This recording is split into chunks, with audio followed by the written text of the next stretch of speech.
Hey everyone, this is Eric Carlin, one of the co-founders of IB Experience, and I'm really excited to talk today with Lisa Tretler of Gradvantage, who is going to talk with us about really how to navigate the current job market and supporting, young people with getting internships and jobs and launching their careers, which is something that really from the moment we're done working with students applying to college and getting into college, feels like they immediately jump into Lisa's world. So, Lisa, actually, why don't we I think we have overlap, in fact.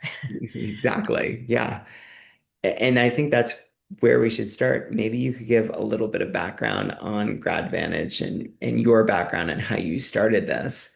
And simultaneously, what does the time frame look like? Because we are working with students all throughout high school, from ninth grade on academic and activity advising, all throughout the essays and applications. And then they send us that note, like, we got in, this is where we're going. Where do you come in? So if you could introduce yourself and kind of introduce the process of what we're talking about today, that would be helpful. Sure. So it's nice to see your audience. Hello, everyone. Um, I'll start a little bit with a background on where I have come from and where I have gone throughout my career, because one message I always like to tell everyone is that it's a journey, and most people take twists and turns along the way, and that's the same for me. I started in the world of business strategy consulting, so advising large companies in many, many different industries about business strategy. And then as I learned a little bit about myself, I realized I'm more entrepreneurial and love the idea of starting my own company. So I started advising companies on my own and working more with smaller entrepreneurial startups. And as things keep, twisting and turning, I often did a lot of career advisory coaching on people who wanted to leave their careers to become entrepreneurs, which led to a greater emphasis on career coaching. And I should say, all along the way, another theme for me is I've always loved working with young people, and I've been teaching college students probably for the last 20 years in a variety of settings. So I love teaching and I love mentoring, and working in universities. What you start to see is what students are struggling with, what they're excited about. And that was a huge tip off to me that there was a real need for college students to start thinking more proactively about what their professional futures might look like, and help them think about what kinds of resources might be available to them. Because currently, in many university settings, and most, there's really not a lot of support there. And I recognize there's really a need for a lot of young people to be guided a little bit more and given a little more structure around that. So Yeah. hence the birth of Gradvantage.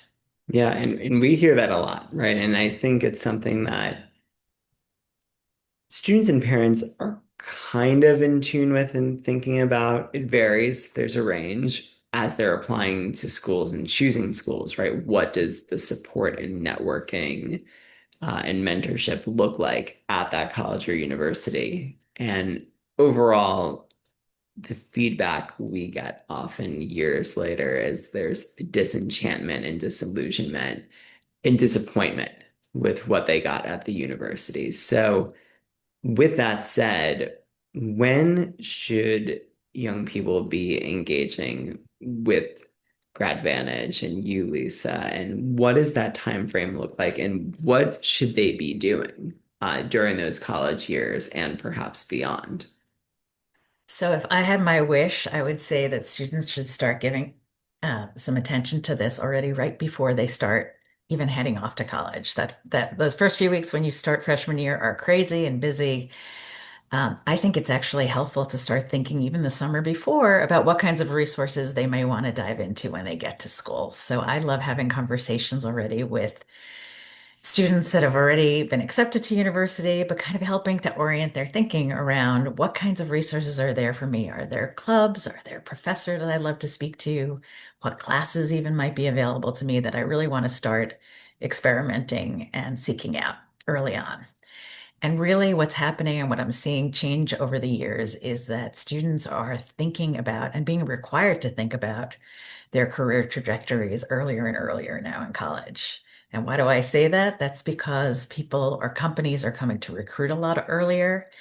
And there are actually these recruiting pipelines that are opening up earlier and earlier. And so the sooner that students can start learning and orienting themselves to certain fields, the better. So I would say really freshman year, if I actually sort of had to say where I would see the process and what students can do from year to year, freshman year is an amazing time to really proactively do some self-reflection about interests and skills, but also doing lots of detective work, kind of speaking to people, gathering all kinds of information, speaking to professors, learning from upperclassmen. So it's a big learning year where I would say take in all the information you can get about anything that could potentially interest you about your future, and kind of process that so that sophomore year already you can even be more proactive and learn about things.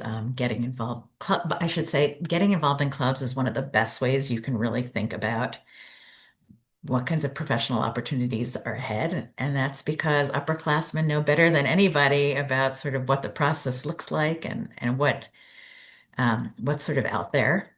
And I'm finding that a lot of clubs are almost becoming de facto career advisory centers, which is almost wild to think about, but they're sometimes sources of more information about what a professional opportunity can look like than anywhere else within a university setting. So freshman and sophomore year are great years to get set up, do your learning. And then all I can say is from then on, networking, networking, networking. So just getting comfortable speaking to as many people in fields of interest.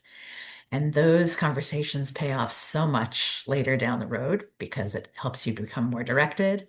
But those networks are also the greatest sources of internship opportunities and longer term job opportunities.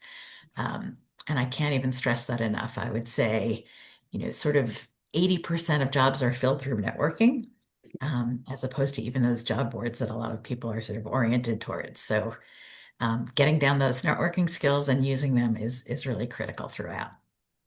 So I know from our previous conversations, you work with, young people really no matter their industry, and you have quite a breadth. I know you were saying that like your top five even were like consulting, finance, marketing, tech, real estate.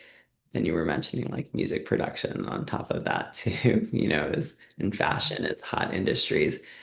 But what if I'm a young person who's listening to you and going, it's freshman, sophomore year of college. I just wrote essays about how I'm entering college undecided. I have no idea where to start to find my path.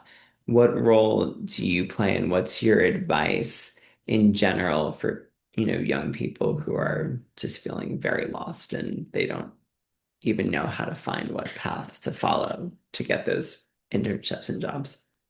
I see so much anxiety and stress around the recruiting process and sort of career search process. So my goal is always to kind of reduce that anxiety earlier on.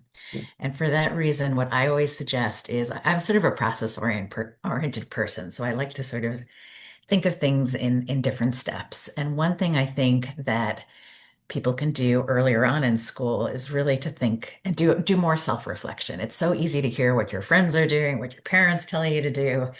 And it's really worth taking a step back and investing some time and really thinking about what's important to me. What are some goals that I have right now?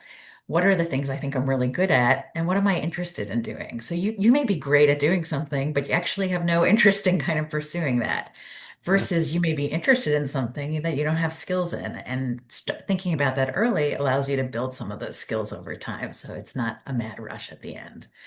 So I really recommend taking that time to reflect. And in fact, a lot of my clients, we do a lot of work up front in that process of really kind of assessing what could be a good fit. And it's not just even about skills and interests, but sometimes it's even about personality and what kind of work environment might you fit in. Are you a person that needs to be busy all the time and out there? Or are you more a person who loves to dig into research and kind of analyze things and you could stay at a desk all day?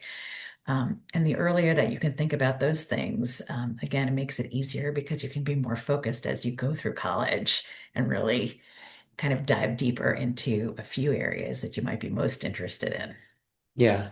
And it's Mhm. funny because I think, before this conversation, right? When we were chatting about, today, my natural next question would have been, well, whether I know what I want to do or not, I'm worried about AI and the impact. And I do want to get to that in a second. But it was interesting to me, Lisa, because you immediately pivoted when I brought that up to you to soft skills. And I'd love for you to maybe touch on that because hearing you answer the previous question in the way that you did, it feels like there's certain core universalities and skills and qualities that no matter what path you follow, young people maybe aren't focused on developing enough. And I wonder if you could talk more about the overlooked impact and importance and power of soft skills. I totally stand by that, by that. And what I mean by that is those soft skills. In fact, I speak to employers all the time, and there are a lot of articles and research about it, but employers are increasingly looking for young people who have soft skills like communication skills, um, the ability to be present and present, confidence, even entrepreneurial thinking. I'm a big fan of entrepreneurship. So the idea of being proactive and coming up with new ideas and feeling comfortable presenting them, um, having confidence or presenting confidence, problem solving, those are all skills that are so critical. And those are, by the way, skills that AI can't necessarily replicate. Oh, another one I should add is creativity. People don't even think about that. But thinking creatively is, again, a great way to differentiate. And it's sort of a skill set that AI can't easily replicate. So important to think about those things. And those are all skills that you can start developing even in high school, but certainly early on in college. And I wish that universities had more courses sort of even directed at those things, at developing some of those skills, but you can develop those skills sort of more proactively outside of the classroom. Mm. But kind of thinking just more, again, I keep using the word proactively about where you could find those kind of opportunities. Where can you find ways to kind of get your hands on real projects so that you are presenting and you're trying to figure out new ways to solve problems? Where can you find opportunities to be creative about something? Those are all really, really important. And in fact, whereby sort of maybe 5 years ago, I may have said you should be thinking about computer skills and you should be thinking about Excel skills and kind of quantitatively based types of skills. I would actually really encourage students to now pivot a bit more to some of those kinds of things that can't necessarily be done by a computer or AI, as you mentioned. Yeah, more of that, becoming a better human and distinguishing yourself as a human, it sounds like.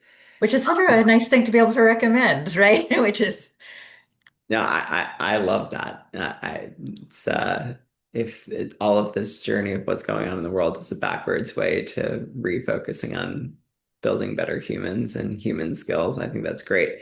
You're saying be proactive. I'm curious, where are the best sources for that? Because you talked about clubs, even from a networking career exploration perspective, and I think that's great. But I think a lot of college students are then going to say, well, where am I going to practice these skills? How do I not only hone them, but then ultimately showcase them to a potential employer? so what I'm hearing from a lot of my clients is that employers now are saying, even for entry level jobs, they want experience. And then you say, well, how am I supposed to get experience if I haven't had a job right after graduation? So how do you get that kind of experience? It's chicken and egg. And I say, of course, internships are wonderful ways to get experience. So I really recommend every summer, even after you complete your freshman year, even if it's not a formal internship experience, find ways to get any kind of work experience. Even working as a barista, working as a camp counselor, helping a small business down the street with their social media campaigns.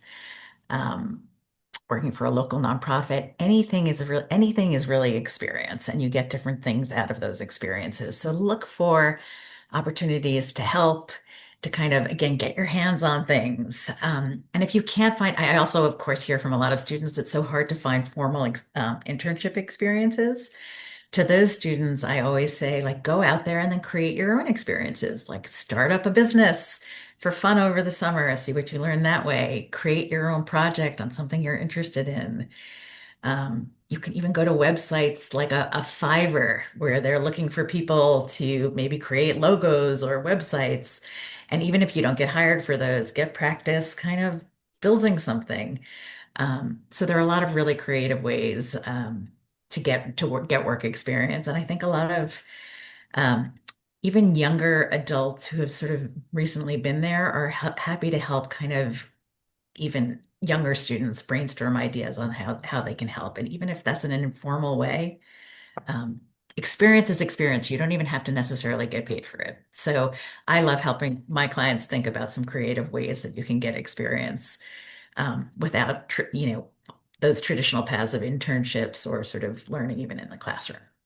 I can't hide my glee listening to you talk about the power of informal experiences. I think it's so funny when we're working with high school students applying to college, the number of times it starts with parents and students saying like, wait, jobs and internships count for college admissions? I'm like, yes, of course they count. But then the next level is like, well, the informal stuff, does that count too? Which of course it does. And it's really refreshing and awesome to hear you highlight that because I think like you said at the end, experience is experience. And I think students and parents and young people and everyone are very quick to diminish their own experiences. So that's really cool to hear. And Um, experiences, by the way, create storylines. And I'm sure that's something that you work with a lot with your clients, is sort of building a storyline over time.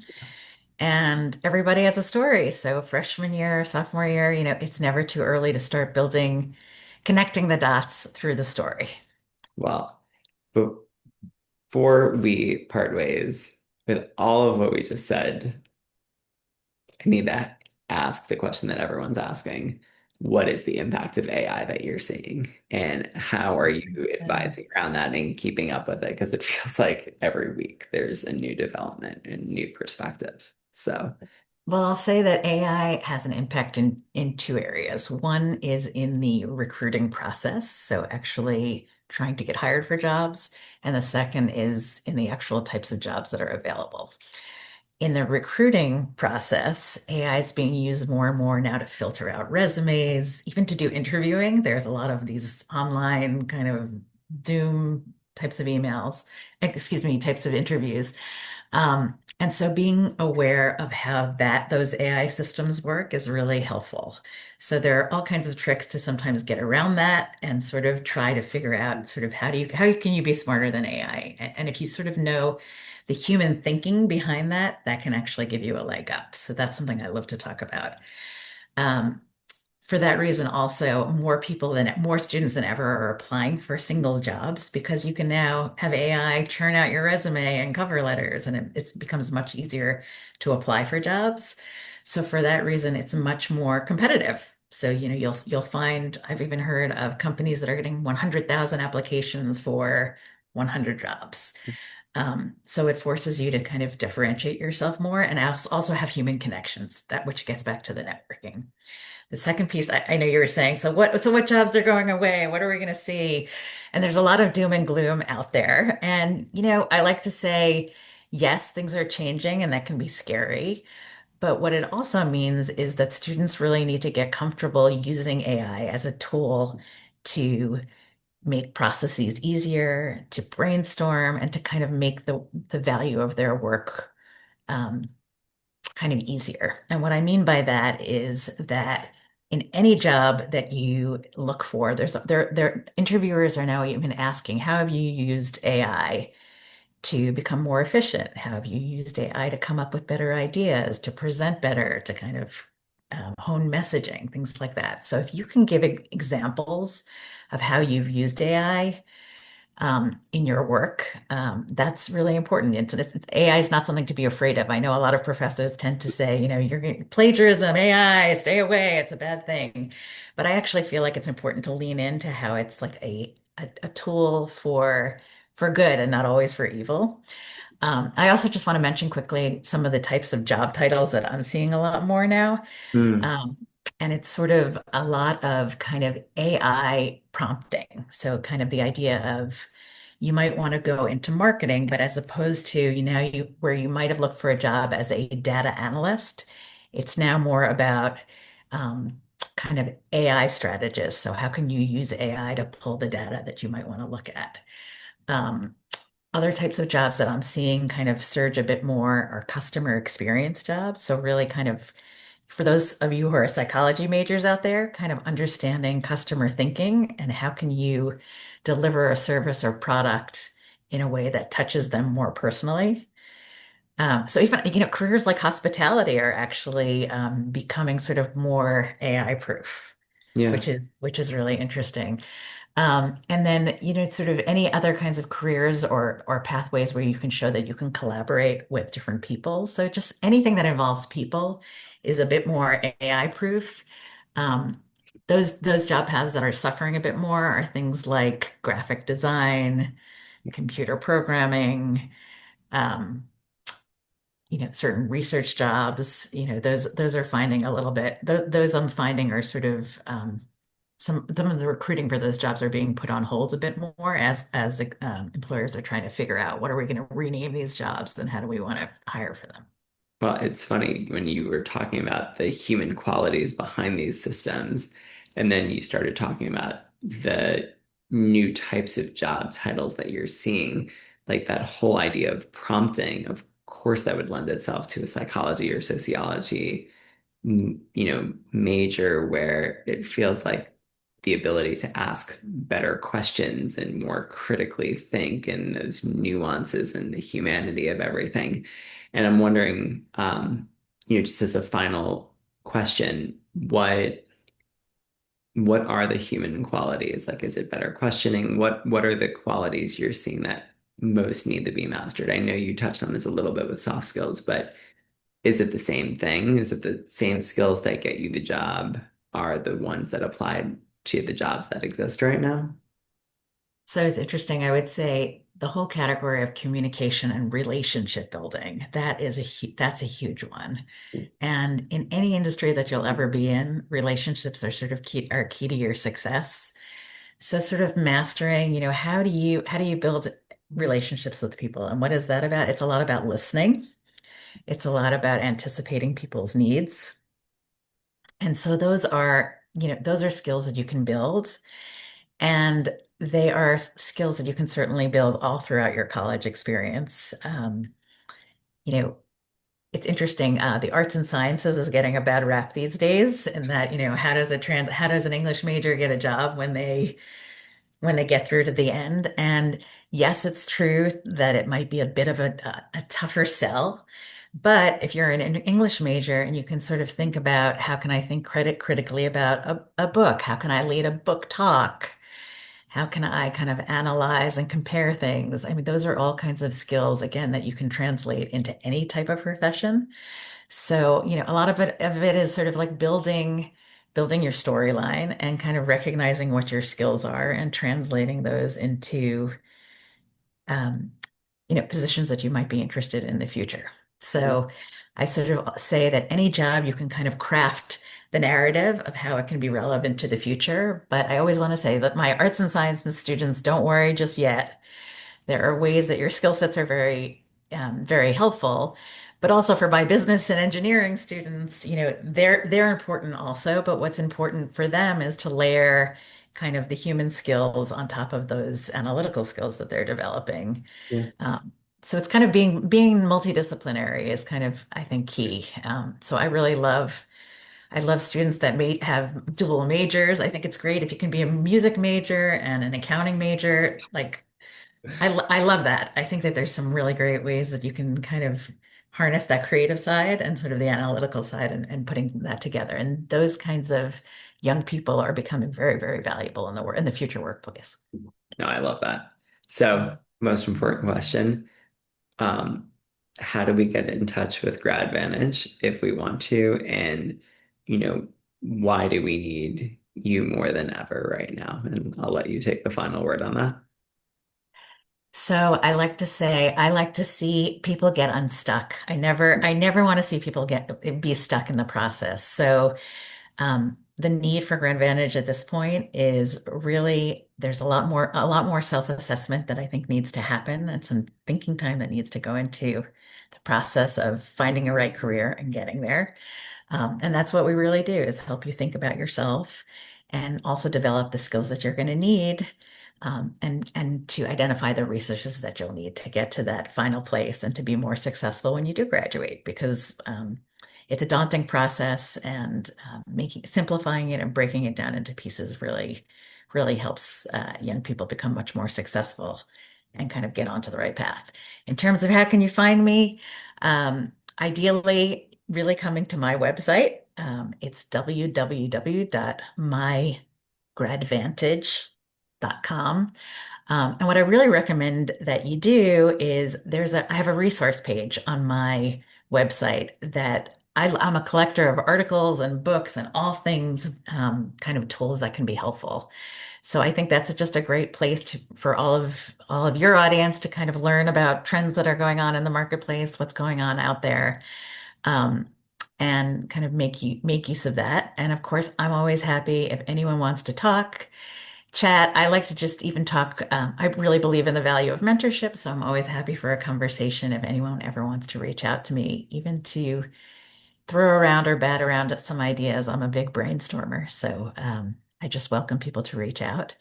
And I thank you for giving me the opportunity to speak to you. A lot of your people because like I say, it's sort of never too early to start thinking about um, all these exciting possibilities that kind of wait for young people after school, after college.